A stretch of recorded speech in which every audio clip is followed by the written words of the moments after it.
బయలుదేరతాడు. ఇక తన hall ticket అవి పట్టుకొని వచ్చి వాళ్ళ అన్నయ్య దగ్గర అయితే ఆశీర్వాదం తీసుకుంటాడు. నన్ను ఆశీర్వదించు అన్నయ్య, నేను ఎగ్జామ్స్ బాగా రాయాలని అని చెప్పి అంటాడు. దాంతో అక్కడ ఉన్న మాధవ అయితే రే ఏంట్రా ఇది అని చెప్పి లేపి ఇలా అంటూ ఉంటాడు, నువ్వు కూడా వదినలాగా బాగా ఎగ్జామ్స్ రాసి డిస్ట్రిక్ట్ ఫస్ట్ రావాలిరా అని చెప్పి మాధవ అంటాడు. ఆ మాట వినగానే అక్కడ ఉన్న మహాలక్ష్మి చాలా సంతోషిస్తుంది.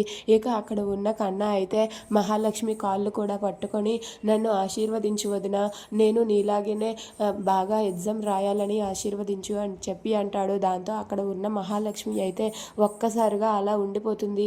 ఏంటి కన్నా ఇది, అలా మాట్లాడుకు అని చెప్పి అంటుంది. దాంతో అక్కడ ఉన్న కన్నా అయితే లేదు వదిన, నువ్వు నాకు అమ్మ లాంటి దానివి, నేను నీకు చెప్పి వెళ్తే మా అమ్మకు చెప్పి వచ్చినట్టే అనిపిస్తుంది. అందుకే వదిన, నువ్వు మమ్మల్ని ఆశీర్వదించాలి, నువ్వు ఎక్కడుంటే అక్కడే చిరునవ్వు అని చెప్పి అంటాడు.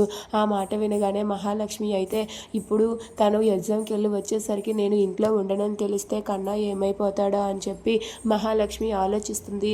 ఇక మహాలక్ష్మి అద్దింటికి వెళ్ళడానికి సిద్ధపడుతుంది.